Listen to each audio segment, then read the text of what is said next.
Muy buenos días.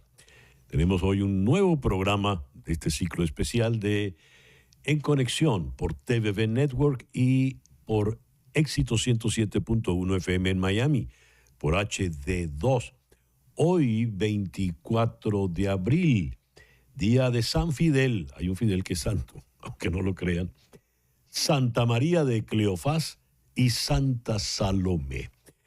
En el calendario astrológico de Enrico Mariani nos dicen que para hoy repite la luna menguando en Piscis, la luna mística, la luna para rezar, la luna de la espiritualidad y una luna también propicia para todo lo que tiene que ver con el mar. Luna menguante en Piscis, Sol en Tauro, este jueves 24 de abril del año 2025.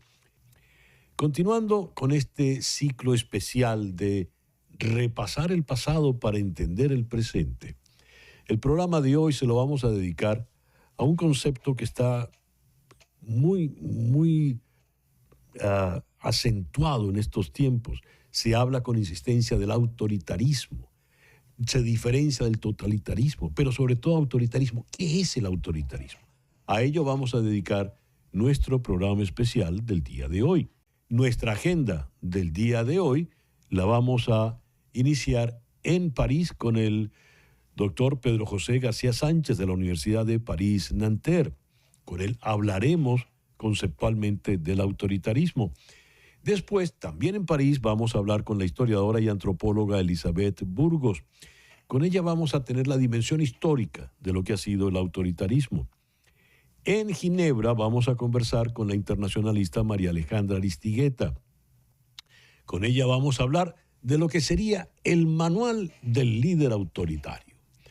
Luego vamos a conversar con Moisés Naim en Washington a propósito de una tesis que él está manejando, y es de que en Estados Unidos se está gestando y se está desarrollando ya lo que es un autogolpe.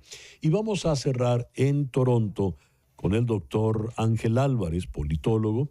Con él vamos a abordar autocracia versus democracia, presente y retos del futuro.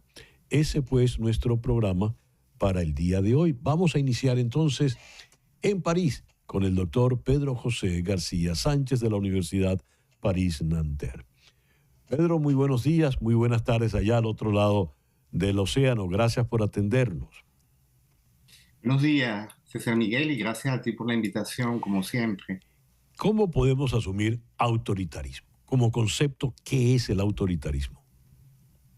Sí, fíjate, yo creo que podemos decir que todo aquello que se hace para que la tenencia o el ejercicio de una autoridad sean excedidos, sean pervertidos, sean manipulados, se vuelvan excesivos, pierdan de cualquier manera su sentido y que la confusión se instale y entonces comience a identificarse la autoridad con el autoritarismo y con sus restricciones congénitas a la libertad.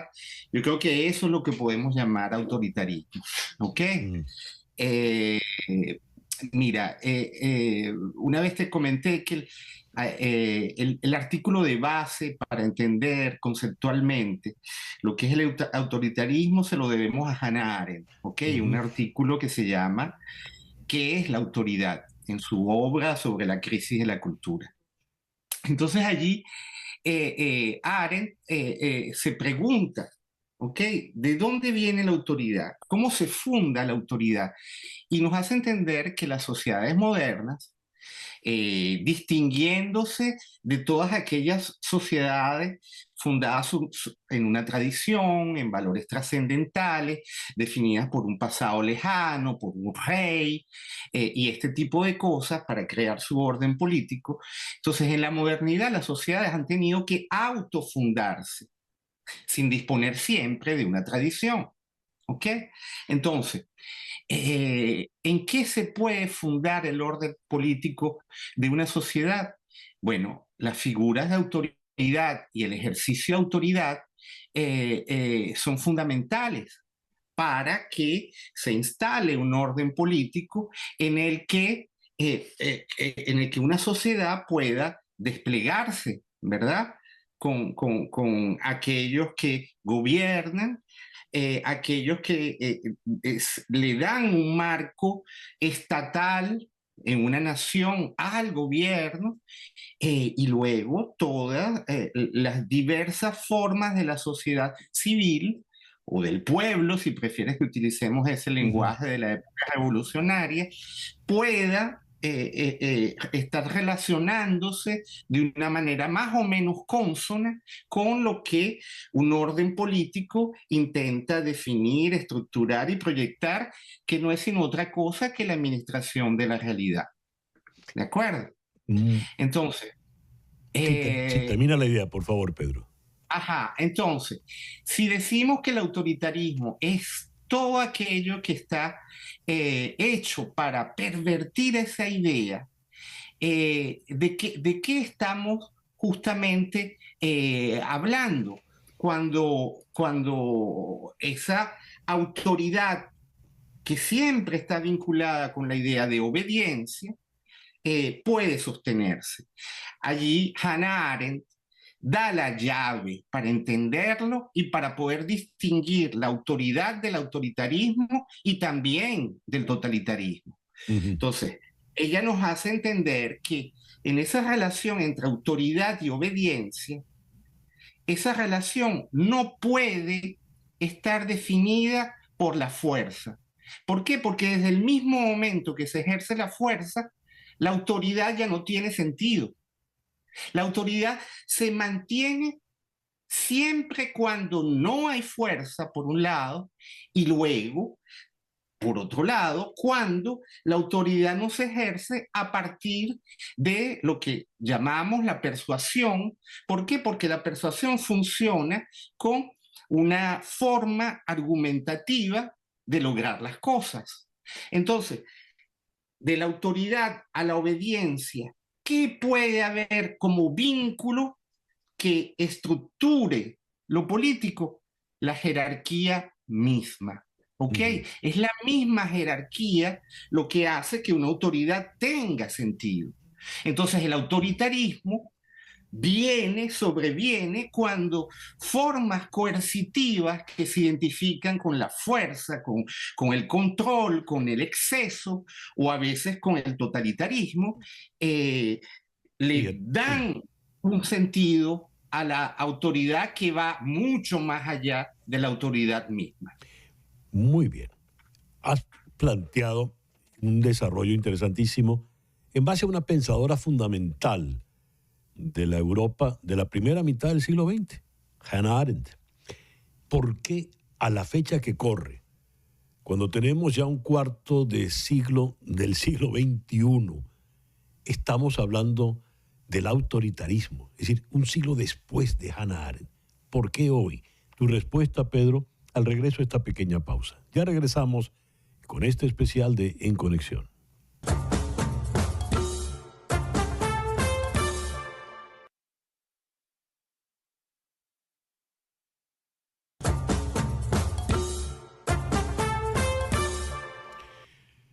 Continuamos en este especial de En Conexión, hablando de totalitarismo con el doctor Pedro José García Sánchez, en París, de la Universidad París-Nanterre. ¿Por qué la vigencia aparentemente o este regreso del autoritarismo en el primer cuarto de siglo XXI? Y esto sobre todo, Pedro, porque nos interesa hurgar, marcar esa línea divisoria entre lo que es autoritarismo y totalitarismo. Por favor. Sí, mira, hay una diferencia de principio entre lo propio de un régimen autoritario, que es restringir las libertades, ¿de acuerdo? Un régimen tiránico o dictatorial cuya función, cuya manera de actuar es de abolir las libertades políticas, y luego un régimen totalitario, o en todo caso, el estadio totalitario de un régimen que ha podido comenzar siendo autoritario, luego dictatorial, y que termina funcionando con formas híbridas de autoritarismo y totalitarismo, a sabiendas de que lo que determina el totalitarismo es que el ejercicio gubernamental, y más allá del gubernamental, intenta eliminar la espontaneidad humana en toda forma de realización en el espacio público e incluso en el espacio privado y en el espacio íntimo. ¿Ok? Entonces, de allí que, mira, uno ve muy bien cuando uno pasa de un estadio de una sociedad autoritaria a una sociedad dictatorial y luego totalitaria, la misma sociedad cuando, mira, lo que se lograba en un primer momento con censura, en otro momento ya ni siquiera la censura es necesaria porque unos y otros terminamos autocensurándonos para justamente evitar problemas y evitar lo peor.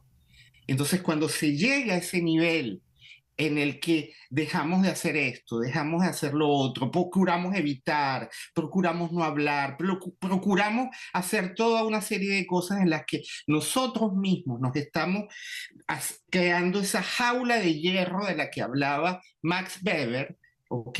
Eh, Eso quiere decir que estamos funcionando sin espontaneidad y cuando el ser humano y las interacciones que se generan entre los seres humanos y los seres humanos con su medio ambiente no disponen ya de ese elemento fundamental para inventarse a sí mismo, para recrear las cosas, para poder darle un futuro diferente a las cosas. Ahí ya estamos a un nivel que la palabra lo dice, palabra justamente densificada conceptualmente por Hannah Arendt, de Sí. totalitarismo. Pedro, cuando se va contra esa espontaneidad humana, entiendo o puedo intuir, obedece al miedo, ¿verdad? Hay un temor que me impide eso, esa libertad que supondría la espontaneidad. ¿Miedo a qué? ¿Qué me impone ese miedo? Mira, es muy buena tu pregunta porque esos miedos que en unas fases autoritarias pueden ser muy claramente identificados, ¿ok? Por ejemplo, dijimos el miedo a ser censurado, ¿ok? En el espacio público, una radio que es cerrada. Esos miedos que en las etapas autoritarias o en los sistemas dictatoriales pueden tener un objetivo claro, en los momentos de vida totalitarios, justamente se caracterizan, se distinguen porque llega un momento en el que uno ya no sabe ni a lo que tiene miedo. Porque justamente hay un autor que trabajó muy bien la cuestión del miedo, Clément Rosset, un filósofo francés, que decía, lo fundamental del miedo es crear ese terror en el que el objeto de lo que produce el miedo no está frente a ti. Tú sabes que está cercano, que está próximo, pero no lo tienes enfrente, porque cuando lo tienes enfrente hay otro tipo de relación que se genera con lo que te ocasiona miedo. Entonces tú puedes estar en el miedo, pero también lo tienes enfrente y sabes cómo está allí, cómo lo puedes ver, cómo lo puedes definir, cómo lo precisas, pues sabes que quizás puedes resistirle o quizás no, pero tienes una decisión en relación a algo que empíricamente factual está allí. En cambio, el miedo cuando se vuelve totalitario parte justamente de una confusión que, si me permites volver al principio de mi intervención, Sí. tiene que ver con esa confusión entre autoridad y autoritarismo, porque es fundamental para toda sociedad el ejercicio de una autoridad. No hay una sociedad democrática que valga como tal si los hijos no tienen un respeto hacia la autoridad de los padres, si los estudiantes no tienen una relación de respeto en relación a los maestros y a los profesores. Y es justamente cuando esa relación de respeto no viene dada por la jerarquía, sino que hay formas de fuerza, de coercición, de confusión de medios que hacen que deje de ser una autoridad que se ejerce para que sea un autoritarismo que se está ejerciendo. Si acaso limita la libertad, pero en el momento en el que llega a exterminar, a aniquilar no solo la libertad, sino la espontaneidad, entonces es en ese momento en el que el miedo está próximo, nos decía Clement Rosset, en el que estás allí acechando y en el que está en ese claroscuro de la sombra, que el miedo termina tomando posesión de las acciones del individuo y de su propia persona. Es una relación evidentemente perversa, una relación oscura. Como última pregunta, Pedro, ¿por qué se da? ¿Es que acaso fracasó la imposición de la libertad, fracasó el imperio, digamos, democrático, luminoso, y vamos de regreso? Mira, lo que estamos viendo que sucede allá en Estados Unidos, lo que estamos viendo que sucede en el orden mundial con esta nueva alianza entre Putin y Trump, ¿verdad? Con sus diversos satélites que sabemos muy bien que están regados en muchos sitios. En Venezuela sabemos el rol que ejerce, por ejemplo, la guerrilla colombiana que está en Venezuela, que el hecho de no ser reconocida como tal, pero que le permite estar actuando desde ese claroscuro, desde esa oscuridad, hace que justamente no solo la libertad, sino que todo aquello sobre el cual se funda los regímenes democráticos están viendo cómo están siendo minados. Y no solamente minados, están siendo destruidos delante de lo que vemos nosotros mismos. Ya.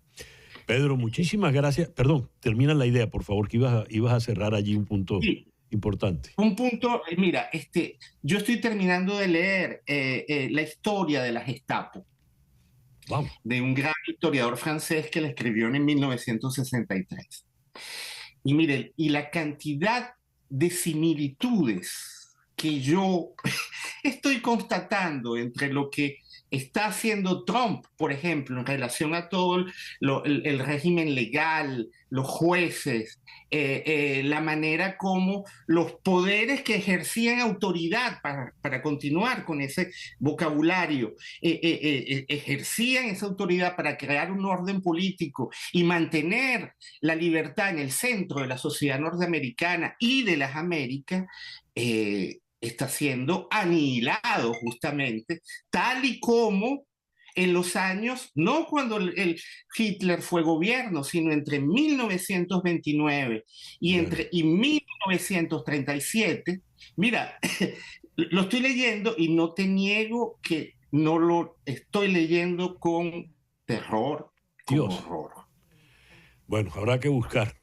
Pedro, muchas gracias por estas reflexiones en este programa especial de hoy. Gracias a ti, César Miguel. El doctor Pedro José García Sánchez, de la Universidad de París-Nanterre. Una pausa y ya regresamos en este especial sobre autoritarismo en Conexión.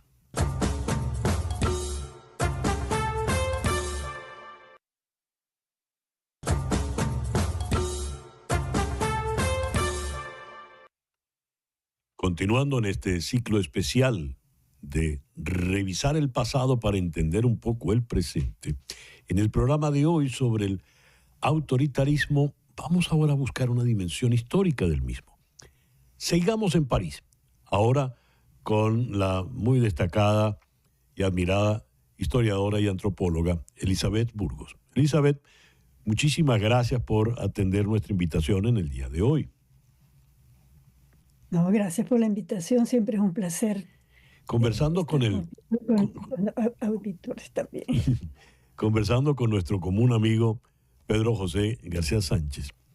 Él hizo, a manera introductoria, con él buscábamos conceptualizar autoritarismo, y él nos hizo una diferencia muy interesante entre totalitarismo y autoritarismo. Pero contigo quisiéramos buscar esa dimensión histórica. No estoy hablando de irnos a los fenicios, ni mucho menos, porque en definitiva es un programa de televisión, pero sí hay, por lo visto, en el final de la Segunda Guerra Mundial, como que se llegó ya al sumum de lo que serían esos autoritarismos. ¿Qué nos puedes decir? ¿De dónde viene todo esto, Elizabeth? Bueno, el autoritarismo es una noción que se le aplica un poco a todo lo que no tiene una definición precisa, es decir, lo que se supone que es totalmente democracia, es algo muy, no muy claro. Ahora se está hablando de iliberalismo, de democracia iliberal, porque ya el autoritarismo no es suficiente o es demasiado vago y los especialistas ya no lo desechan un poco. Pero realmente al comienzo en Alemania, ¿no? Cuando surge el nazismo, fueron ellos mismos, los propios nazistas, que comenzaron a hablar de estado total, de movilización total, como lo hizo Junger, como lo hizo Carl Schmitt y Mussolini, para quien todo era el Estado y no había más nada sino el Estado, que más tarde Fidel Castro se inspiró de esa frase y forjó la de la Revolución Cubana, con la revolución toda, sin la revolución nada. Entonces, fue luego en Estados Unidos, al final de la Primera Guerra Mundial, que hubo una reunión, un coloquio anual de una sociedad de filósofos que estudió el problema ya del totalitarismo, porque ya fue en el año 45. Y luego pues vino Hannah Arendt, que completó la definición porque ella notó que en los regímenes totalitarios, tanto el nazismo como el comunismo, son regímenes de ley, que se basan en leyes. Y eso fue la gran novedad de parte de Hannah Arendt, precisamente. Y esas leyes estaban hechas, tanto el nazismo como el comunismo, porque perseguían crear un sistema. Un sistema que fuera ario, que estuviera libre de razas despreciables, como la judía y el resto, y los gitanos, etc. Y el comunismo para crear una sociedad pura del hombre nuevo, que ellos no hablaron del hombre nuevo con precisión, pero se suponía que la guerra contra la burguesía y el proletariado, que iba a ser como una especie de mesía, porque más se relacionó con una forma de religión. Pero fue singularmente de Cuba, que nunca se habla, ni de América Latina, los especialistas nunca la mencionan. Fue en Cuba donde se creó, porque el Che Guevara escribió un ensayo sobre la creación del hombre nuevo. Y precisamente la creación del hombre nuevo inmediatamente se tradujo por un campo de concentración para homosexuales y para contrarrevolucionarios. Fue muy rápido eso. Y ¿Cómo por es esto? ejemplo, Sí, ¿cómo es esto, Elizabeth, que estamos citando ideologías extremas, ¿verdad? Comunismo, nazismo, comunismo, fascismo. ¿Y cómo es eso a que terminan siendo lo mismo? Terminan identificándose como si la línea la cerráramos y nos quedó un círculo que se completa. ¿Cómo se explica eso históricamente? precisamente por eso de crear una sociedad nueva, la de los nazis era la de pureza étnica y la del comunismo era la del Mesías proletario, ¿no? Pero ahora en Francia se está dando el fenómeno en que se están uniendo las dos. Es un fenómeno muy, muy particular. Por ejemplo, en la Asamblea Nacional actualmente en Francia a veces vota los RN, la Rassemblement National, que son de origen fascista, es decir, de Le Pen, y la Francia Insumisa, que son los más radicales de izquierda. Actualmente, hay una ola anti-judía, antisemita en Francia, que ellos dicen que es antisionista, pero en realidad ayer, por ejemplo, un muchacho de 16 años atacó a un judío que salía de la sinagoga, era un religioso, ¿no? Y lo Sí. atacó lo atacó, incluso lo mordió, le dio golpe. Entonces, Israel está invitando a una reunión internacional a la gente del Frente Nacional, el antiguo Frente Nacional forjado por Le Pen. Está invitando además a los más radicales y son los que están defendiendo actualmente a los judíos en Francia. En esa situación estamos actualmente. Y ayer hubo una manifestación, antes de ayer, precisamente convocada por la Francia insumisa, dizque contra el racismo. Y no había una sola bandera francesa, estaba la bandera palestina, estaba toda una mezcla, ¿no?, del radicalismo de izquierda. Y bueno, ayer hubo otra menos numerosa de los judíos después del ataque que le hicieron a este señor. Pero están votando juntos en la Asamblea Nacional. Eso era imposible de concebir. Y recién en España, a propósito de la crisis en Ucrania, de la guerra, se unieron prácticamente en las mismas posturas los partidos extremos que son Podemos y Vox. ¿Cómo se explica eso? Porque no es solo en el caso francés, también en el caso español. Sí. Bueno, hay una convergencia de extremos contra la democracia. De hecho, es lo que estaba sucediendo. Y lo vemos desde Estados Unidos. Actualmente la postura de Vance, por ejemplo, apoyando al grupo más bien de tendencia nazi en Alemania para las elecciones, él lo apoyó directamente. Estuvo en Múnich, incluso se entrevistó con la candidata de ese partido. Y aquí también, las dos tendencias que apoyan a Putin es la tendencia de los insumisos, es decir, la extrema izquierda y la extrema derecha. ¿Qué características tiene un líder autoritario? Después de lo que nos has comentado, para ver si esas características se repiten, por ejemplo, en los casos actuales, digamos, en Europa o en los Estados Unidos. Me gustaría que establecieras el parangón, pero vamos a hacerlo al regreso de esta pequeña pausa, por favor, Elizabeth. Ya regresamos con Elizabeth Burgos.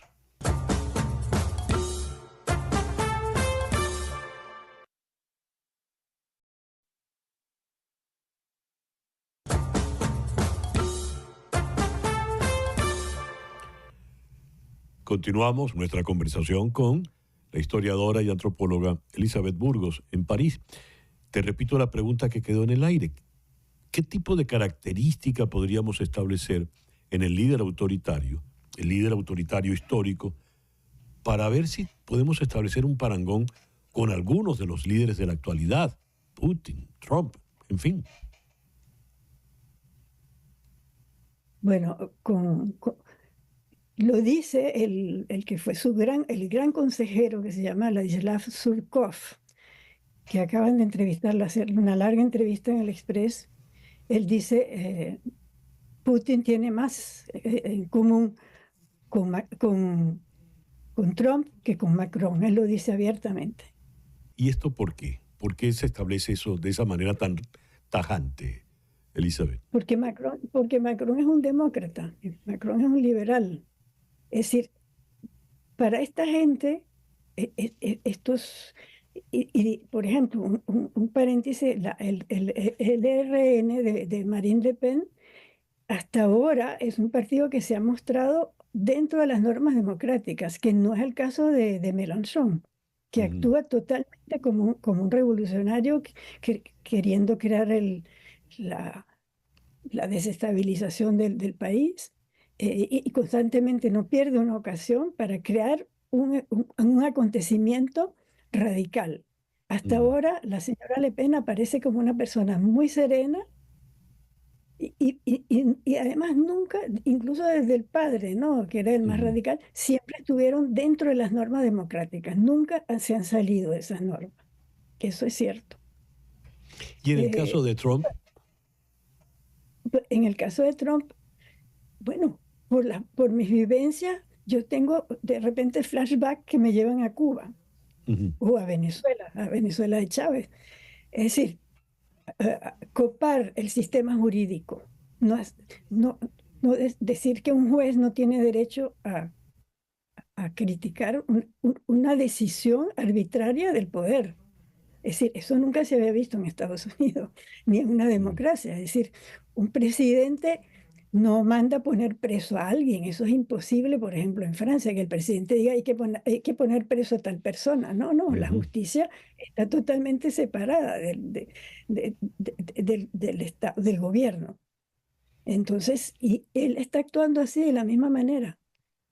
De la misma manera, es decir, y lo está haciendo a nivel internacional, cuando dice que va a anexar al Canadá como un estado más de Estados Unidos, o cuando decide que va a anexar una isla que está en el norte del continente. Es decir, son decisiones, es lo que llama Elias Canetti, que escribió un libro que nadie lee en esta época, pero que habría que leerlo de nuevo, que se llama Masa y Potencia, o Masa y Poder, tal vez en castellano. Él habla de la rabia destructora de las revoluciones. Y la rabia destructora de las revoluciones las incita el poder, que luego ese poder tiene que convertirse en potencia, porque si no, no va muy lejos. Es decir, ahora lo que tenemos que ver es si Trump va a convertirlo, ese poder, en potencia, que por ejemplo, esa rabia destructiva de la revolución la vimos en Cuba y la vimos en Venezuela, donde han destruido el Estado, han destruido la sociedad, han destruido todo. Para volverse, pero nunca han logrado ser potencia porque no tienen la fuerza de ser potencia. Es decir, Cuba fue y sigue siendo, es decir, un aliado de lo que era la Unión Soviética, con la que hizo entró dentro de ese grupo geopolítico, Sí. como después entró Venezuela también. Es decir, tienen detrás ese poder. Ellos no tienen el poder para ser potencia, son objetos de otro poder más fuerte. En cambio, Trump sí tiene el poder porque él es la primera potencia del mundo, pero por la forma como está actuando, a mí me parece, tengo la intuición de que está, no sé, me parece que puede llevar a convertir a Estados Unidos en algo frágil más bien, porque eso de creer que él va a tomar, que Trump va a lograr tener a Putin de aliado, me parece bastante difícil, porque ellos actúan, Trump no conoce para nada lo que es la cultura del totalitarismo soviético, del totalitarismo zarista, que el soviético es un capítulo más del imperialismo zarista. No fue algo aparte que sucedió. Y él desconoce eso, y desconoce el uso. Él miente, pero él no sabe cómo se puede fingir. Y Putin es un gran fingidor, es un Sí. experto, porque él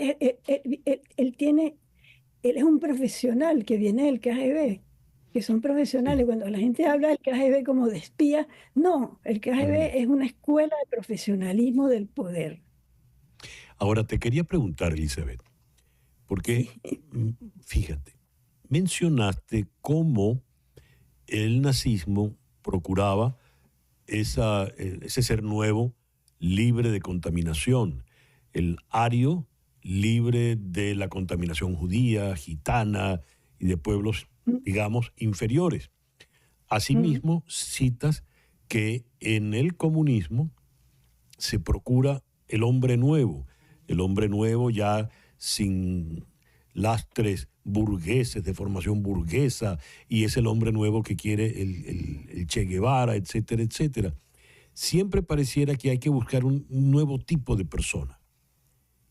¿Estoy forzando la barra o tiene sentido que yo te pregunte, por ejemplo, en Estados Unidos se está viendo en este momento una persecución muy fuerte contra el hispano y entre el hispano, particularmente en el caso nuestro, contra el venezolano.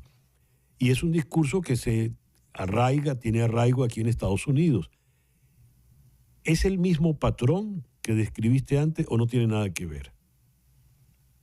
Bueno, pero yo vuelvo otra vez a Ladislav Surkov. Él dice, es un personaje muy inteligente y que hay que escucharlo, ¿no? Él dice, de todas maneras pasarán tragedias y habrán conflictos, pero llegará el momento en que el norte, es decir, Rusia, Europa y Estados Unidos, hagamos una alianza, nos entendamos contra esos países del sur que además nos están invadiendo. Eh, por el problema además demográfico que es grave en Europa.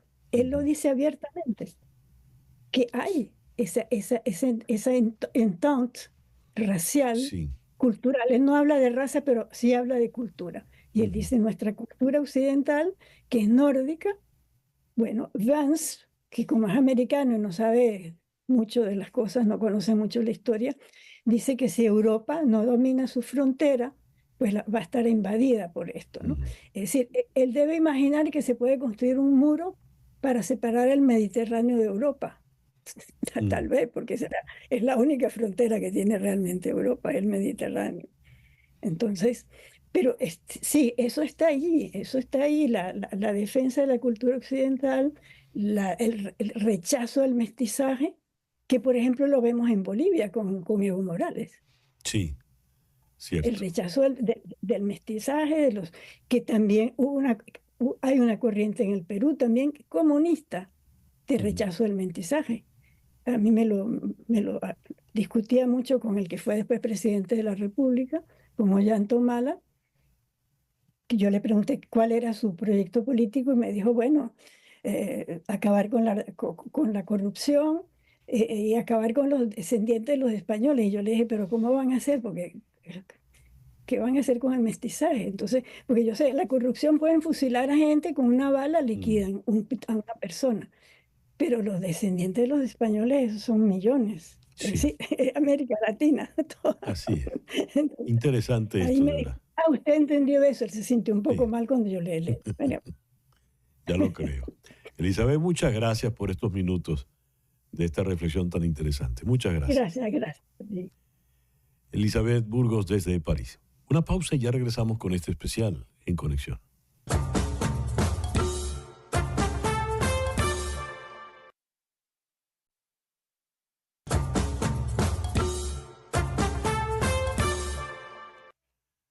Continuando con este programa especial sobre el autoritarismo. Luego de haberlo repasado conceptualmente, de haberle dado su dimensión histórica, en el presente, ese autoritarismo, ¿hacia dónde va derrotando? ¿Hacia dónde va inclinándose? ¿Qué tendencias son las que se nos están dando? Vamos a Ginebra, donde está la internacionalista María Alejandra Aristigueta. María Alejandra, muchísimas gracias por acompañarnos en este programa especial del día de hoy. Hola César Miguel, muchísimas gracias por tenerme aquí. Es un placer de verdad estar contigo de nuevo. A ver, si vemos el mapa actual del mundo con estos conflictos bélicos y tal como se están moviendo tendencias aquí y allá, ¿cómo queda? Vamos, no digamos rojo y azul porque eso tiene connotaciones en Estados Unidos, pero si tuviese que darle un color al autoritarismo, el que tú quieras, ¿cuál sería la mancha preponderante en este momento en ese mapa mundial? Bueno, negro definitivamente. O sea, hay mucho negro. Y hay mucho negro porque la democracia está en declive desde hace un montón de años, ¿no? Yo creo que aproximadamente se está llevando la cuenta de hace unos 15 años, cómo la democracia tuvo un auge en los años 90 luego de la caída del muro de Berlín y la incorporación a un sistema democrático de Europa Oriental, de todos los países de Europa Oriental que habían estado bajo el yugo de la Unión Soviética. Y posteriormente empezamos a ver un declive en distintas partes del mundo, no necesariamente en Europa, pero en distintas partes del mundo. Y hoy en día creo que la última cuenta que había era que había bajado algo así como un 50% de las democracias a nivel mundial. Entonces, es bien preocupante. eh, y el auge del autoritarismo viene dado además como con distintas fórmulas, ¿no? No es solamente el autoritarismo que conocimos antes, en los años 50, en los años 70, después de la posguerra, hablando, digamos, del mundo de la posguerra, que es el mundo del siglo XX, la historia del siglo XX, porque antes, mucho antes, pues lo que existía era muy pocas democracias. Yo creo que en el siglo XIX teníamos poquísimas democracias. Estados Unidos, el Reino Unido en cierto modo, con cada vez en la presencia del Parlamento, el poder parlamentario, em, Francia posteriormente, Alemania, ya hacia finales del siglo XIX, así, ¿no? Entonces, eh, todo este auge, digamos, del siglo XIX, finales del siglo XIX, floreció en el siglo XX, Ujú. y luego en el siglo XXI estamos viendo un declive. Y bueno, yo a veces son de chiste y no chiste, digo que Chávez fue una especie de precursor como Miranda, ¿no? Pero precursor del autoritarismo y Ah. del populismo y posteriormente del autoritarismo. Y ahí tú ves como ese punto de inflexión justamente en los años 2000. Tú empiezas a ver cómo empieza ese Ujú. declive de las Ujú. democracias poco a poco, y empiezan a surgir estos populismos que están ahí en el bordecito, que no son una dictadura, que no son un autoritarismo como tal, pero que están bordeando. Y bueno, cada vez los vemos como con mayor presencia. Aquí en Europa lo hemos vivido muy de cerca con Turquía, ya de hace, por supuesto con Rusia. Rusia Sí, fue quizás el país em, digamos, que marcó Europa en ese momento, con la llegada de Putin por vías democráticas y posteriormente pues desdemocratizándose, ¿no?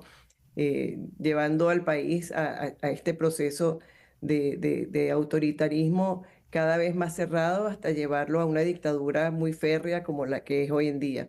Pero eso no fue una cosa que ujú. surgió de un momento, digamos, no surgió en cosas de poquitos días, sino de varios años. Y hoy en Óyeme. día tenemos, perdón, dime. Sí, no, no, no, no, termina la idea, por favor. Decías, hoy en día. Tenemos países como Hungría, que es calificado como un país que está entrando en esta zona híbrida, en estos gobiernos híbridos. Vemos países incluso como Brasil, no solamente con Bolsonaro, pero también con Lula se ataca o se Ujú. califica de gobierno híbrido, o sea, con tendencias autoritarias, con tendencias eh, sí, hacia el autoritarismo de izquierda o de derecha, porque es que esto es otra cosa que tenemos la tendencia de ver mucho en los medios de comunicación, que es que cuando se trata de la izquierda no lo señalan como autoritarismo, como un país, como un país Mm. autoritario, un gobierno autoritario, y cuando es de derecha, incluso antes de que sea un gobierno autoritario, como fue el caso de Bolsonaro, ya lo estaban calificando de gobierno autoritario. ¿Y por qué, a tu entender, se dio ese proceso que lleva, digamos, a una decadencia de la democracia? ¿Qué llevó a eso para que derive? Y lo has dicho, el proceso arranca con este nuevo siglo, es decir, este cuarto de siglo que hemos vivido ha sido marcado prácticamente por ese regreso al autoritarismo. ¿Por qué? ¿Dónde estuvo la falla? Sí, bueno, yo creo que la falta de respuesta de la democracia a los problemas de la gente, los problemas de todos los días, la crisis económica, la crisis del 2007 definitivamente marcó un antes y un después en Europa y en Estados Unidos, porque ya los gobiernos democráticos dejaban de darle respuesta a las clases medias. La clase media europea en particular, uno ve cómo se fue disminuyendo, desapareciendo, además en la Ujú. misma medida en que se iban eh, desindustrializando y pasando las industrias hacia Oriente, hacia China y hacia el sureste asiático. Entonces, creas una clase, o sea, las clases populares dejan de ser atendidas. Además, la izquierda sufre también un cambio enorme. La izquierda, que era fundamentalmente el gran defensor de las clases populares y de la agenda de las mujeres, deja de atajar esos problemas, deja de atacar esos problemas y Ujú. se dedica a buscar unos nuevos nichos. Y yo recuerdo, yo lo guardé porque me impresionó mucho, un The Economist que hablaba justamente de eso, que los partidos socialistas europeos, y como partidos socialistas europeos, pues también los partidos socialistas en el mundo habían perdido un poco la brújula, no sabían muy bien cuál podía ser la nueva agenda que tenían, y pasaron unos años en esa búsqueda, y en esa búsqueda, en esos años, optaron por ver el mundo en silos, Ujú. poco en esto que posteriormente termina siendo el conglomerado de comunidades o de colectivos que están en Ya. torno a ciertos partidos políticos. Entonces allí deja de haber esa correspondencia, ese contacto con el electorado, y al mismo tiempo o sea, no le estás dando respuestas, pero tampoco estás escuchándolo. Entonces Ujú. aparece ese divorcio y empiezan estas personas a buscar hacia los dos extremos, y lo vemos, aquí en Europa se ve muchísimo. eh, en Francia, por ejemplo, tú ves Mélenchon y Le Pen, o sea, son dos caras de Ujú. una misma moneda, son un populista de izquierda y un Sí, populista de derecha. Eh, en Grecia, por ejemplo, lo vimos en un momento dado con el gobierno de sí. Tsipras, que era un gobierno de izquierda. Con Podemos lo vimos en España. Y así vas viéndolo en distintas partes. Ahora ves el partido alemán, siempre se me olvida cómo es que decía AfD o DFA, AfD. pero Sí, AfD, sí. Ahora pero es un partido de derecha. sí, te iba te quiero plantear por lo que estás hablando, ¿hacia dónde va Europa, no? En la medida en que Europa siga orbitando y siendo un gran referente político para toda la humanidad. Tu respuesta, por favor, al regreso a esta pequeña pausa. Ya regresamos en Conexión.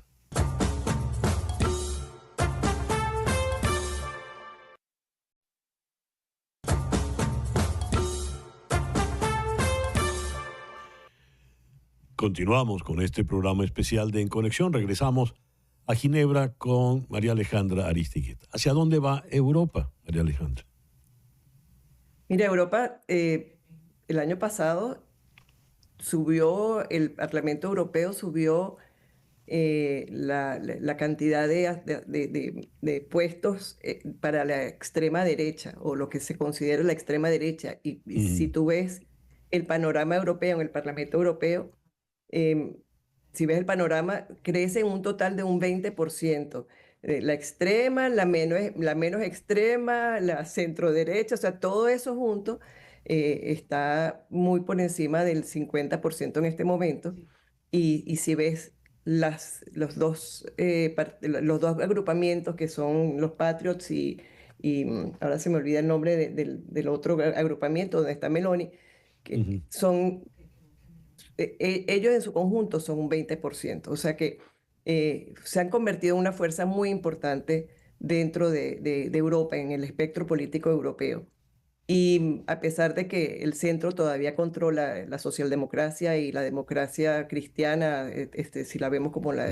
la democracia de los alemanes y los partidos populares, todavía controlan el grueso, pero la tendencia es claramente hacia la derecha. Y yo pienso que eso es un fenómeno es una especie también de corrección del mundo. Lo leí no hace mucho, incluso en Estados Unidos, ¿no? Es una especie de corrección, porque siempre vas oscilando entre uno y otro, y vas avanzando, la política va avanzando como de extrema derecha o extrema izquierda, o centro derecha y centro izquierda, y va moviéndose de esa manera, ¿no? Em, lo leía, me recordó mucho cuando leí ese artículo, que creo que salió en el New York Times. em, Me recordó mucho la época de Menem, de Ujú. Carlos Andrés Pérez, Ya. etcétera, que venía, es el péndulo, ¿no? El péndulo Ujú. del liberalismo, de los neoliberales, que venía a sustituir la sustitución de importaciones y políticas más de izquierda, ¿no? Entonces, Sí. esos péndulos yo lo estoy viendo en este momento también. Ahora, dado que buena parte de esos partidos que cada vez están más hacia la extrema derecha son anti-europeístas, es una vuelta al discurso nacionalista, ir en contra de la globalización, de la llamada globalización. ¿Qué futuro va a tener entonces, por ejemplo, la comunidad europea como tal? Yo pienso que la Comunidad Europea, primero, esto no va a pasar tampoco de un día para otro, yo Sí. no creo que vaya a pasar de un día para otro, pero sí creo que la Unión Europea y en general todos los países de Europa van a tender hacia un gobierno más pequeño. El gobierno europeo, la manera como funciona, a través de subsidios, a través de programas, a través de una cantidad de legislaciones de centralizadas en Bruselas. Suiza no forma parte de nada de eso, pero digamos, desde aquí yo tengo la posibilidad de ver y mucho del discurso político suizo lo que justamente indica es que, o lo que muchas veces se dice es que no hagamos las cosas como lo están haciendo los europeos, siendo que estamos, o sea, no formamos parte de la Unión Europea, pero como estamos en Europa, estamos viendo muy de cerca el exceso de regulación. Y el exceso de regulación te lleva a una falta de competitividad y además a entorpecer o sea, no todo puede ser, no todo puede ser impuestos y no todo puede ser subsidios. Entonces, la movilidad económica la va cercenando. Y yo creo que hacia donde van estos partidos es un poco a empequeñecer la presencia de Bruselas en los países y a que tengan una mayor libertad económica y es un programa de ajuste, un poco el programa de ajuste de los años 90 Ajá. venezolano, pero versión europea, un programa de ajuste donde haga del el aparato burocrático una cosa más pequeña, más controlada. Al mismo tiempo también han tenido o han alcanzado mucho poder. Borrell fue el canciller europeo y ese cargo no está diseñado para para que asuma funciones de canciller, es funciones de coordinador de las distintas cancillerías. Sin embargo, él asumió esto de una manera mucho más personalista, mucho más supranacional, además, por encima de los países. Entonces, esa es la corrección. Y es una corrección que, a ver, puede ser buena o mala dependiendo de cómo o sea, dependiendo de los temas. Por ejemplo, en el caso de Ucrania, la guerra de la invasión de Rusia a Ucrania, es muy importante tener un vocero europeo que los obligue a negociar y que lleve un poco la voz cantante, pero en otros temas quizás los países necesitan guardar o mantener esa independencia que han tenido hasta ahora, ¿no? Entonces, Sí. es un poco difícil decir hacia dónde va, pero yo sí creo que esa corrección es necesaria en Europa y va a traer, por supuesto, consecuencias en otro sentido y le dará también un respiro a la izquierda para que la izquierda se corrija. Sí. Pero Muy bien. que mientras haya democracia es lo más importante, porque lo que podemos estar temiendo es a que vayamos a un proceso de debilitamiento total de las democracias que vayan poco a poco desmoronándose y entonces ahí ya estamos hablando de, bueno, de lo que hablábamos al principio, Sí, de señor. esta disminución. María Alejandra, muchísimas gracias por estos minutos en el programa de hoy. Gracias a ti, César Miguel. Chao, hasta la próxima. Hasta la próxima. María Alejandra Aristigueta desde Ginebra. Una pausa y ya regresamos en Conexión.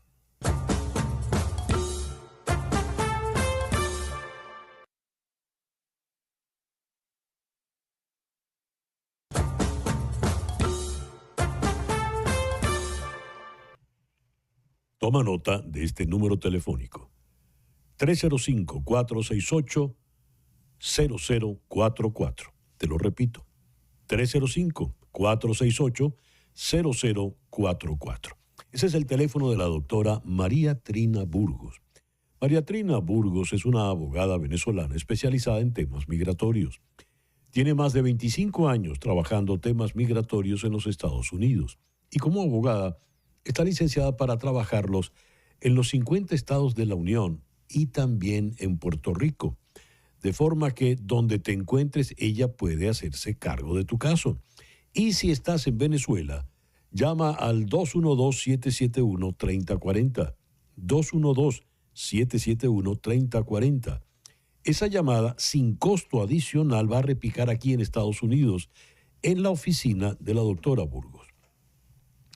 En estos tiempos de angustia, de incertidumbre, cuando no hay TPS ni paro humanitario, cuando las visas empiezan a complicarse, es importantísimo tener la asesoría de una buena abogada de migración. Te recomiendo particularmente a la doctora María Trina Burgos. 305-468-0044. 305-468-0044 de María Trina Burgos. Y ahora vamos a Washington para conversar con Moisés Naim, uno de los intelectuales más influyentes en los tiempos que corren, figura destacada en las partes y opinión de los principales diarios del tiempo. Fue director de Foreign Relations, ministro de Fomento en el segundo gobierno de Carlos Andrés Pérez y es un destacado analista político. Moisés, gracias por estar con nosotros. Gracias por la invitación. Has publicado un artículo que sacude. El título ya genera una cierta angustia. Entre signos de interrogación preguntas, ¿un autogolpe en los Estados Unidos? ¿Es posible que la democracia más consolidada, la más antigua en Occidente, pueda ser víctima de esos fenómenos tan recurrentes en la América Latina, en el África, en Asia? ¿Por qué asomas esa inquietud, Moisés? El autogolpe consiste en los esfuerzos que hacen los gobiernos que se sienten muy limitados por la oposición para poder actuar más libremente, más independientemente de las restricciones que ponen las constituciones, para que los mandatarios no sean todopoderosos. Los redactores de la Constitución de Estados Unidos tenían enorme preocupación de la concentración del poder, venían de una monarquía inglesa y la redacción era todo diseñado para impedir que se concentrara el poder. El poder absoluto corrompe absolutamente, era la frase que guiaba esto. Entonces hay una nueva tendencia que para nosotros no es nueva en América Latina y tampoco en África, ciertamente en Asia, que es que los gobiernos socavan desde adentro las maneras de funcionar de la democracia. A través de medidas burocráticas a veces incomprensibles, otras veces de leyes abusivas, otras veces por la represión abierta, en fin, por la exclusión de la oposición en los debates más importantes para el país. En fin, el autogolpe es muy conocido por nosotros, como muy bien dijiste al principio. Pero hagan la prueba de preguntarle a un estadounidense qué es un autogolpe y no lo sabe. En cambio, cualquier latinoamericano sabe que un golpe es lo que hacen los gobiernos para hacer las trampas necesarias para mantenerse en el poder indefinidamente. Tú mencionaste varios casos. Pedro Castillo, Alberto Fujimori, que fue lo citas como el caso emblemático, pero más allá de América Latina, citas también a Recep Tayyip Erdogan y adviertes que se ha cuidado de ser percibido como un dictador. ¿Por qué? Esa es la gran pregunta. ¿Por qué estos gobernantes que claramente son autócratas hacen tantas contorsiones políticas, institucionales, personales, hasta la forma de hablar, hasta la forma de enfocar los debates del país? ¿Por qué si todo el mundo sabe que ahí solo se hace lo que ellos quieren y si lo que ellos no quieren, si estos mandatarios no quieren algo, no pasa? Y si quieren algo, pasa. Entonces, ¿por qué si saben que es así? ¿Por qué Putin, por ejemplo, cuando se le acabó el periodo, nombró de presidente de Rusia a su segundo, a su vicepresidente? Pero todo el mundo sabía que quien manejaba el país, que el jefe de todo era Putin. Entonces la respuesta corta pero compleja es que esta es la búsqueda de legitimidad. La democracia da legitimidad. Y estos gobiernos, todos los gobiernos están constantemente buscando la legitimidad de sus votantes a través del apoyo de sus votantes. Citas un trabajo de John Joseph Cheney y Joe Wright que deja lo siguiente. Los autogolpes se han hecho más frecuentes. Se han dado 46 intentos desde el 45 hasta acá. Pero lo más significativo es que 1/3 de todos ocurrieron en la década pasada. ¿Por qué estamos ya, parece que es una propensión que se ha acentuado en los últimos tiempos, Moisés, te pregunto. Porque se está haciendo cada vez más difícil gobernar, se está haciendo cada vez más difícil hacer lo que la gente espera, darle solución a los problemas que han prometido solucionar. En fin, el fracaso gubernamental, la falla de los gobiernos en hacer lo que han prometido, de los políticos, lo que hacen, que dicen pero no hacen, o dicen mal y lo hacen peor. Es la necesidad que tienen de buscar un atajo extralegal, pero que tiene todas las apariencias de ser legal.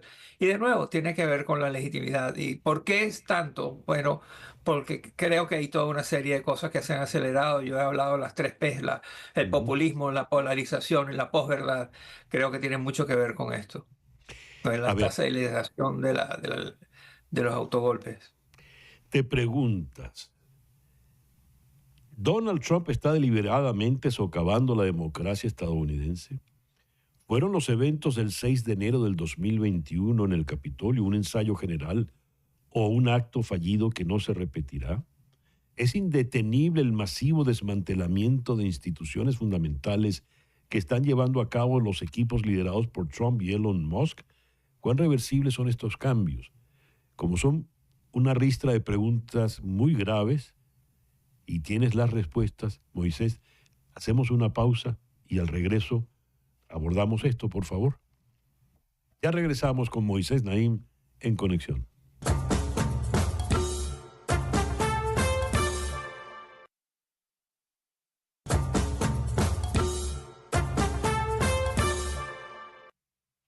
Continuamos nuestra conversación con Moisés Naim en Washington. Moisés, resumo las preguntas que quedaron en el aire tal como tú las enunciaste en tu artículo sobre el cual estamos conversando hoy. Con esta pregunta que creo que las resume todas. ¿Donald Trump ya está deliberadamente socavando la democracia estadounidense? Te voy a contestar con una anécdota que reporta el New York Times la semana pasada, en la cual revela que hay un ataque organizado, sistemático y profundo por parte del gobierno hacia los bufetes de abogados de la oposición, que esencialmente hace prohibitivo, peligroso, riesgoso que un abogado o un bufete de abogados represente en las demandas contra el gobierno, contra Trump, contra los que trabajan con él, etc. Entonces, si hay una acción por parte del gobierno que es rechazada por un grupo de abogados, por un bufete de abogados, que lo demanda en las cortes, eso implica riesgos y consecuencias. Las grandes estudios, bufetes de abogados desde Washington están alarmados, preocupados, porque esencialmente les impide operar como es necesario para que haya una democracia correcta, donde ocurre un acto del gobierno, pero también ocurren actos de la oposición, y ahí el Poder Judicial pues procesa el litigio y decide. Ese es un ejemplo pequeño, pero muy revelador, grave, de lo que está sucediendo. Y es un ejemplo de estas cosas que nadie se da cuenta, que son poco visibles, pero que tienen consecuencias inmensas sobre el funcionamiento de la democracia. Se insiste. En la parte anterior hablamos, decías, Moisés, los latinoamericanos sabemos muy bien, conocemos de sobra ejemplos de estos autogolpes. Han ocurrido en Asia, en África, no en Estados Unidos. Porque en Estados Unidos se nos insiste, el presidente Trump no podrá ir más allá porque aquí hay instituciones que funcionan y hay una verdadera separación de poderes. Se estima que el verdadero frente que le podrá detener es el judicial, los tribunales, la Corte Suprema de Justicia. Pero esta observación que nos acaba de hacer ya empieza pues a encender ciertas alarmas. ¿Qué puede ocurrir, Moisés? Bueno, podemos ver un choque de poderes. El poder, la democracia no es lo que pasa el día de las elecciones nada más. La democracia es lo que pasa en el periodo entre una elección y otra. En ese periodo pasan una cantidad de cosas, muchas de ellas invisiblemente burocráticas, fastidiosas, ininteligibles, tramposas, etcétera, que hacen que el equilibrio de poderes que son iguales. El poder legislativo tiene el mismo, por la Constitución, el mismo poder que tiene el poder legislativo, el judicial y el ejecutivo, el presidente, el Congreso, la Corte. Y entonces, bueno, la idea es que son iguales son coiguales, los llama la Constitución.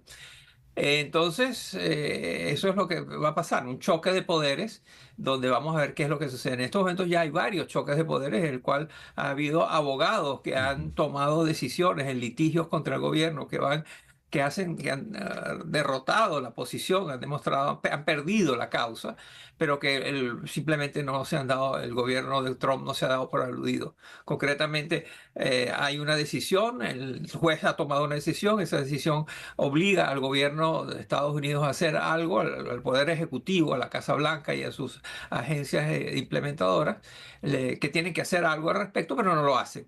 Entonces ahí tienes un choque de poderes, donde el legislativo, el Poder Judicial toma una decisión, pero el Poder Ejecutivo la ignora. Ahora, hay choques también internos, porque el señor Trump, el presidente Trump, ha llevado adelante una figura extraña, que es el Doge, al frente de la cual está el señor Elon Musk, que no ha sido elegido por nadie, sino designado por el señor Trump.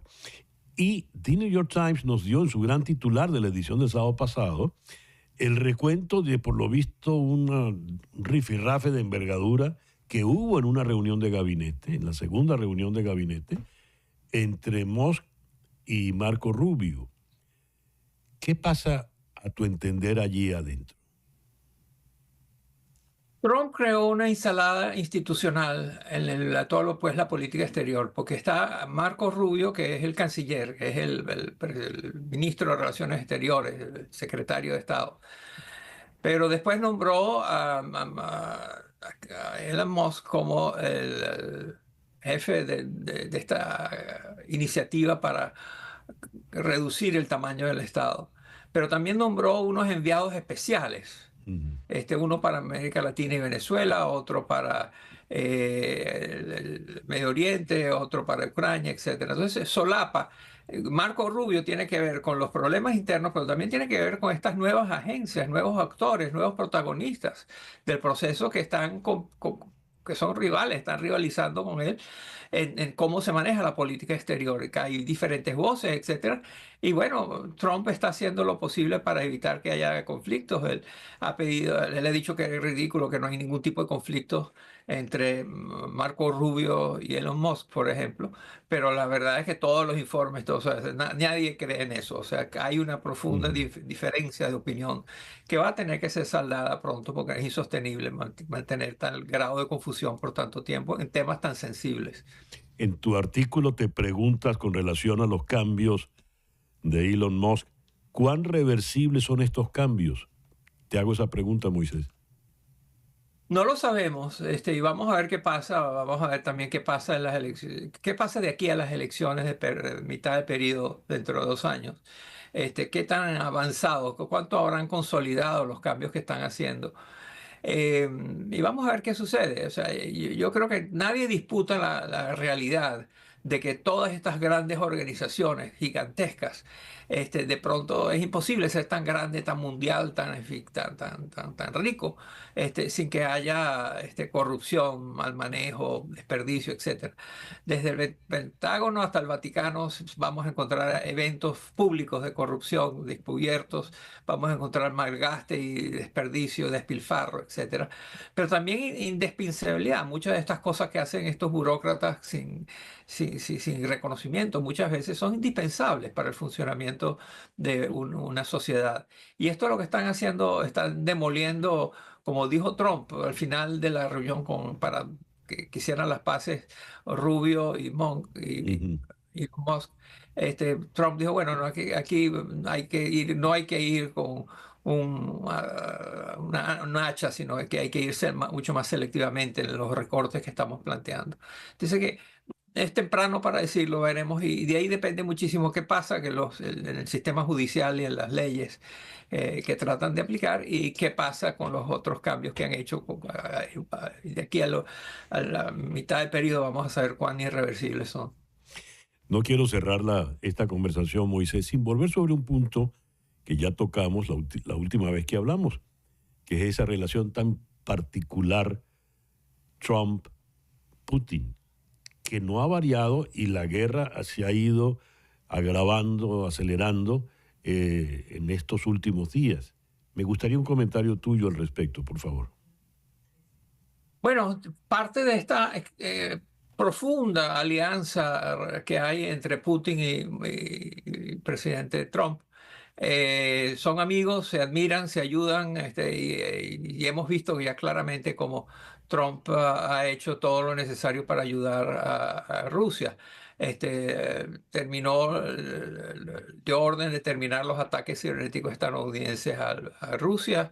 Ha estado apoyando claramente a Rusia en la guerra de Ucrania. En fin, ahí hay una relación que todo el mundo se rompe la cabeza preguntando cómo es que Trump tan sencillamente le entrega ventajas importantísimas a un rival inevitable que tiene, que es Rusia. Es inevitable que haya rivalidades y competencias entre Rusia y Estados Unidos, pero ellos dos, con su amistad y su admiración mutua y sus, bueno, seguramente tienen muchas cosas juntas andando, ¿no? Ujú. No sabemos cómo va a terminar esa amistad. No sabemos cómo va a terminar la presencia de Elon Musk en el gobierno, Marco Rubio. Ahí va a haber cambios claramente de protagonistas en los próximos 6 meses. Seguro. Moisés, muchísimas gracias por estos minutos en la mañana de hoy. Gracias por la invitación. Era Moisés Naim desde Washington. Una pequeña pausa y ya regresamos con este programa especial En Conexión.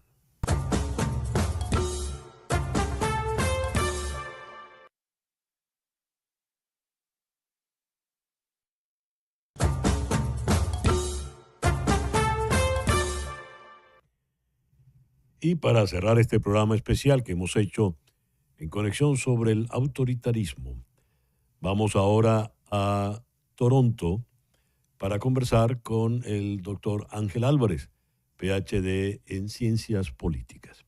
Ángel, muchísimas gracias por atender nuestra invitación en este programa especial. Gracias a ti, César. Quiero comenzar citándote esto que le leí a un colega tuyo, académico español, Fernando Vallespín.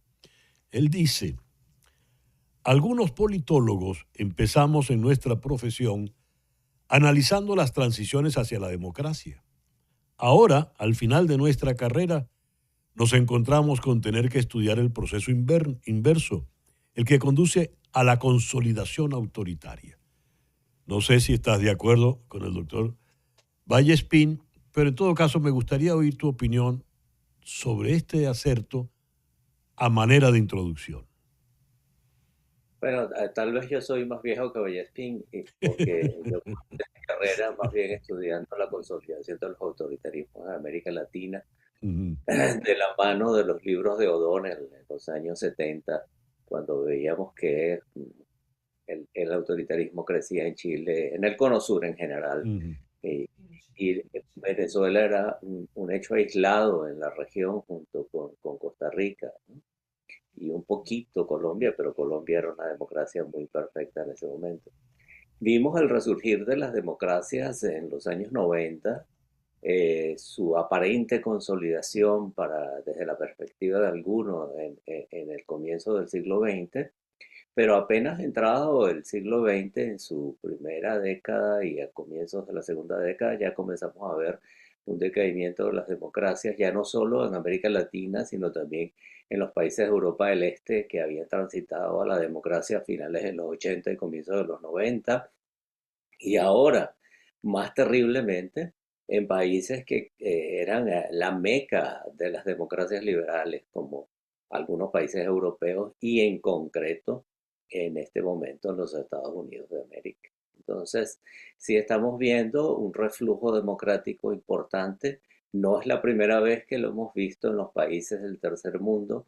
No es la primera vez incluso que lo hemos visto en los países desarrollados, porque recordemos que durante la Segunda Guerra Mundial y desde antes de la Segunda Guerra Mundial, es decir, en el periodo entre guerras, con el ascenso del fascismo y del nazismo en Europa, con el triunfo del franquismo en España, con lo que ocurría en Portugal, en Grecia y en otros países europeos. La democracia quedó reducida a muy pocos países, básicamente países anglosajones, en la década de los 30 y de los 40 y durante la Segunda Guerra Mundial. Pero lo grave de esta época actual es que estamos viendo que el retroceso es masivo, es importante, con tendencias nunca vistas y además, como decía hace un instante, con la aparición de fuertes tendencias autoritarias en países que se consideraban el sitial de honor de la democracia liberal, como es el caso de los Estados Unidos de América. ¿Qué ha pasado en Estados Unidos para que ocurra este proceso a la inversa? Porque ciertamente ahí es donde empiezan a encenderse todas las alarmas. A tu entender, ¿qué ha ocurrido, Ángel? Ciertamente, yo creo que ha ocurrido un poco lo que viene ocurriendo en el resto del mundo. En primer lugar, hay un fortalecimiento creciente en los Estados Unidos del poder ejecutivo. Eso no es reciente, eso comenzó desde mediados del siglo XX, incluso desde comienzos del siglo XX, pero ha sido un creciente acumulación de poder del presidente. La Constitución americana no estaba pensada para que el presidente gobernara, aunque pensaba un régimen presidencialista. La figura del presidente estuvo siempre sometida a controles del Congreso durante larga historia de los Estados Unidos, pero esa tendencia se ha ido debilitando a lo largo del tiempo, desde la llamada época del progresismo, es decir, desde comienzos de finales del siglo XIX, comienzos del XX, pero de allí en adelante la acumulación de poder del Ejecutivo ha sido sin precedentes. Pero en los últimos años, y especialmente en la administración actual, eso se une a otros factores que refuerzan la acumulación de poder. Yo creo que otro fenómeno importante es el debilitamiento de los medios de información tradicionales. La ciudadanía y la democracia en ciudadanía delegó, por razones obvias, por razones de economía de esfuerzo y de acumulación de capacidades, en los medios tradicionales la generación de información confiable. Eso ya no está en manos de los medios tradicionales. Los medios tradicionales vienen en declive, tú lo sabes mucho mejor que yo como experto en la materia, y el surgimiento de medios que no están sometidos a la verificación y al control que tuvieron los medios tradicionales, o llamados en inglés legacy medias, y por parte de influencers, de comunicadores espontáneos, de redes sociales, incluso de bots, de sistemas de bots, de corporaciones que tienen grandes redes de bots generando información, o mejor dicho, generando desinformación y contrainformación y mala información, hace que los ciudadanos, que son, digamos, los soberanos del mercado y los soberanos de la democracia, tomen decisiones mal informados o desinformados. Y decidir en condiciones de incertidumbre no es nada nuevo en democracia, pero decidir en condiciones de desinformación sí es algo bastante nuevo. Tomar decisiones con información equivocada evidentemente conduce al grave riesgo de elegir erradamente. Yo creo que eso es una tendencia importante que está ocurriendo en el mundo y que en Estados Unidos se ha marcado muchísimo, porque los medios tradicionales americanos se han debilitado mucho. Pero hay otro elemento también que se une a todo esto, que es la creciente tensión entre una mayoría apasionada, conservadora, que pretende preservar sus privilegios o su visión del mundo, que a veces ni siquiera es privilegio, sobre el resto de los grupos que componen la sociedad, pero llevada la cosa a un extremo en el cual se niega ya incluso la existencia, no solamente de los derechos, sino la existencia misma, la condición existencial de las minorías que, digamos, diferenciándose por razones de preferencias políticas, de orientaciones de género, de identidad de género, de tradición cultural, de raíces étnicas, de raíces eh, eh, históricas, quedan preteridas, negadas, incluso negadas ya de hecho, es decir, se eliminan de la historia oficial de los Estados Unidos ya no solamente los derechos, sino la existencia misma de estas minorías. Y esta tensión, a mi juicio, es una tensión que el diseño de los Estados Unidos como democracia intentó evitar. Una preocupación fundamental de Madison, fundador de la democracia americana, creador del concepto del federalismo, era impedir por todos los medios la primacía de lo que él llamaba la facción mayoritaria, impedir que se impusiera lo que se había impuesto en Francia, lo que se estaba imponiendo en Francia, es decir, una tiranía de la mayoría. Esa fue una obsesión no de un liberal, no de un demócrata convencido, más bien de un republicano, puramente republicano como Madison, que quería justamente salvar la república de la imposición tiránica de una mayoría apasionada. Y eso está ocurriendo en este momento en los Estados Unidos y ha ocurrido en varios países del mundo en varios momentos de la historia. Lo nuevo de esta historia es que está ocurriendo en un país que se diseñó justamente para impedir que ocurriera y sin embargo está ocurriendo. ¿Qué puede pasar? Comentaste hablando de tus inicios profesionales cuando tenías que estudiar Pinochet, Videla, en fin. Y hemos tenido una larga historia, ¿verdad? En la segunda mitad del siglo XX y lo que va de sobre todo en América Latina, de esos procesos de gobiernos muy autoritarios, de dictaduras duras, cerradas. Y ahora pareciera que la democracia más antigua empieza a irse por ese camino. No estamos hablando de un país en vías de desarrollo, estamos hablando de la potencia más poderosa del presente. ¿Qué le puede ocurrir al mundo, a Estados Unidos, si en efecto este país lleva a ese derrotero?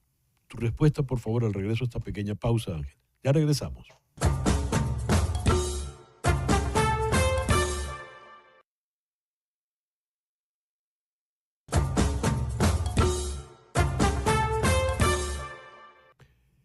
Continuamos con el doctor Ángel Álvarez. La pregunta que quedó en el aire, Ángel. ¿Qué puede ocurrir en Estados Unidos y en el mundo, hablando de la primera potencia, si en efecto esa primera potencia decanta en un gobierno autoritario? Sí, lo primero que quisiera decir es que la democracia es un accidente histórico, es decir, la historia de la humanidad, la historia de la democracia, ni siquiera de la república.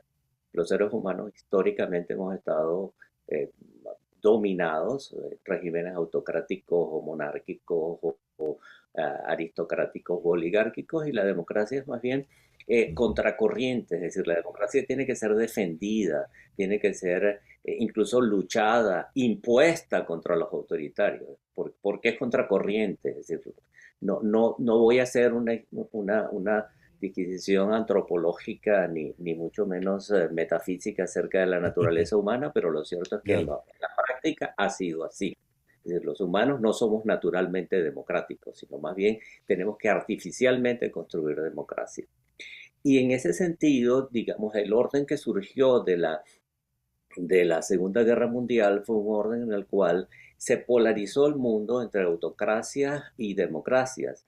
Y la democracia liberal era el modelo alternativo que parecía haber triunfado en los años 90 con el declive de la Unión Soviética y las transiciones democráticas en el resto del mundo. Ahora, eso no parece que es lo que está ocurriendo en este momento. Hay unas necesidades objetivas de una oligarquía económica ultrapoderosa, millonaria en los Estados Unidos, que al parecer ya la democracia no le funciona, ni le funciona tampoco la estrategia de relaciones internacionales de oposición entre autocracias y democracias, y que por el contrario parece encontrar que es mejor negocio asociarse con autocracias bien constituidas, permanentes en el tiempo, como la rusa actual y la china. Ya. Entonces, el mundo que se está configurando es un mundo en el cual la democracia va a ser un espacio muy, muy reducido de países muy privilegiados y pareciera que vamos a estar, digamos, separados entre tres formas de autocracia. La autocracia a la rusa, la autocracia oligárquica a la americana y la autocracia tecnocrática de China. No quiero cerrar esta conversación sin hacer referencia a una variante de todo esto. Cuando hablas de esa élite, de esas oligarquías que son las que están gobernando, publicaste semanas atrás un tuit a propósito del caso de los venezolanos, que han entrado en estos tiempos del comienzo del segundo gobierno del señor Trump a ser, digamos, los parias, ¿verdad? El sector condenado de la sociedad, el enemigo natural. Te voy a citar. No, el problema no son los tatuajes, ni que sean inmigrantes, ni siquiera siempre el color de piel. El problema es la combinación de todo eso con un factor principal, la aporofobia. Es el incurable miedo, odio injustificado e irracional a los pobres. Si esto es así, va a decantar la actual situación que vivimos en Estados Unidos y que será en el resto del mundo un problema de aporofobia, Ángel. Creo que ya lo es. O sea, yo creo que uno de los problemas fundamentales del mundo actual es la excesiva concentración de la riqueza y del poder en una ínfima minoría sin precedentes en la historia de la humanidad. En este momento, menos del 1% de las personas del planeta controlan cerca de casi el 90% de los recursos económicos, de los recursos de poder. El poder que tiene esa oligarquía multinacional global vinculada principalmente al mundo del desarrollo tecnológico en el mundo y en particular en Estados Unidos no tiene precedentes. Es decir, nunca habíamos visto personas tan ricas en un mundo que se ha hecho cada vez más cómodo, ciertamente, el desarrollo de tecnologías, el desarrollo de las capacidades de generar bienestar son muy superiores hoy en día de lo que eran hace apenas 50 o 60 años, pero sin embargo la concentración que se ha dado del poder y de la riqueza en muy, muy pocas manos tampoco tiene precedentes y eso sin duda es el enemigo, es la fórmula natural para acabar con la democracia.